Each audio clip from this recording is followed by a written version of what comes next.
Bonjour tout le monde.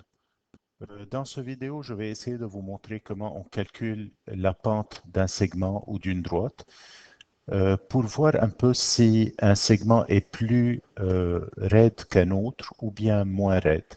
Donc, les mathématiciens ont trouvé une façon de calculer la pente d'un segment. Ça va être un nombre et ce nombre-là, il va quantifier l'inclinaison du segment pour pouvoir les comparer par la suite. Pour cela, je vous propose ce dessin-là. Il serait bon pour la suite du vidéo de copier ce dessin sur une feuille de papier pour pouvoir ensuite suivre le cours du vidéo. Donc, les mathématiciens ont décidé de quantifier, de donner un nombre à la pente d'un segment. Ils ont dit, bon, on va faire la différence des Y. On prend 2 points par exemple. Prenons par exemple le segment AB.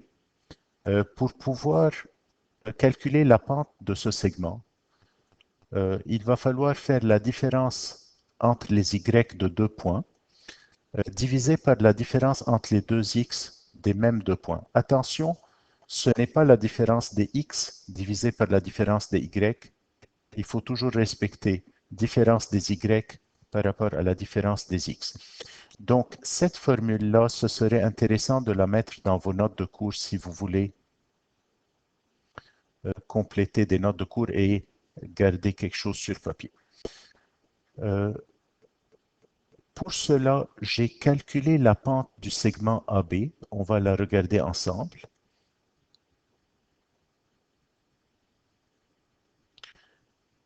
YB, voilà le Y de B, moins le Y de A,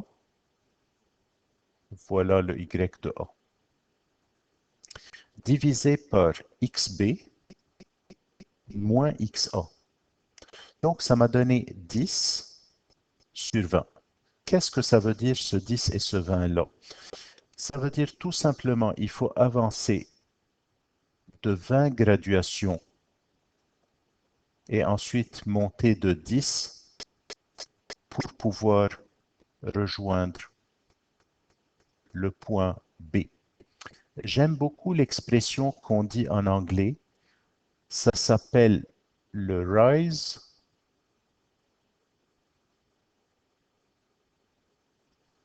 over run.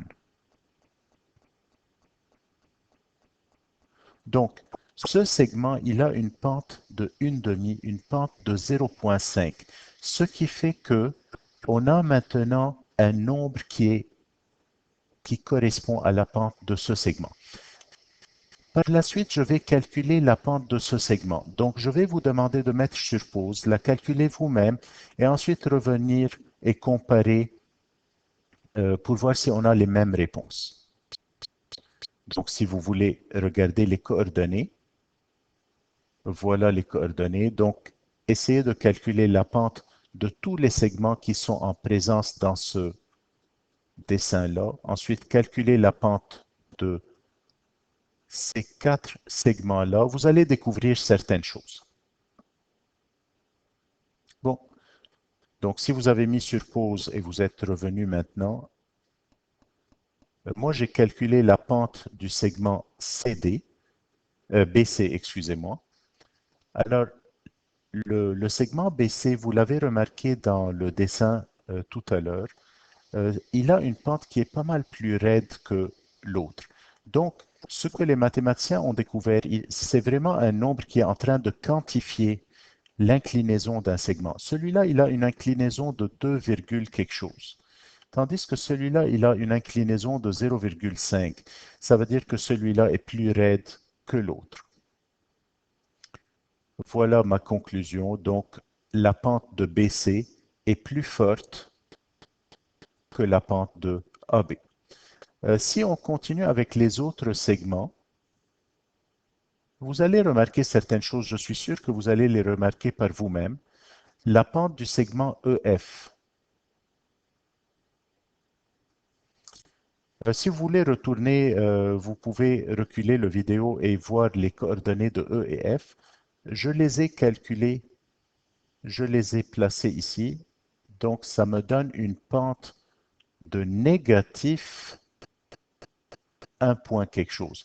Donc, ce négatif-là est très important. Vous allez voir, on va retourner au dessin tout à l'heure. Vous allez voir que le négatif, il a une signification très spéciale. Encore, j'ai calculé la pente de EA, rise over run. Donc, si je cours horizontalement de 17, je suis en train de monter de 0. Ça veut dire, je pense que vous l'avez bien deviné, c'est un segment qui est horizontal. CD, si vous voulez revenir au dessin du début, vous allez utiliser les coordonnées. Ça va donner 4 sur 0. I run 0, I rise 4. Donc, je cours horizontalement de 0 et je dois monter de 4.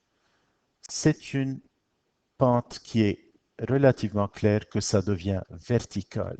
Donc, on n'est pas en train d'avancer horizontalement, mais on monte verticalement de 4.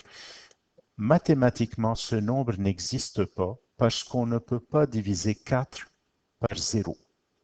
Alors, tout simplement, quand la pente n'existe pas, vous êtes en présence d'un segment qui est vertical.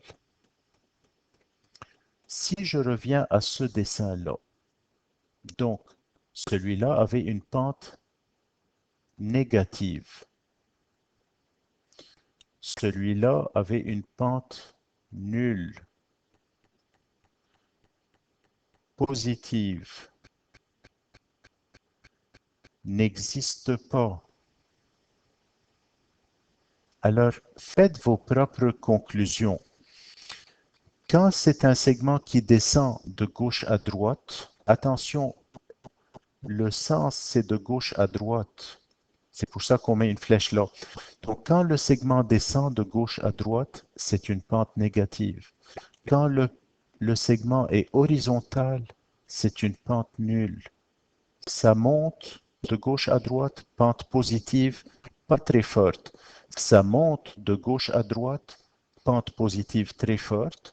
Et ensuite, verticale, la pente n'existe pas. Donc, mettez ce résumé-là, s'il vous plaît, dans vos notes de cours.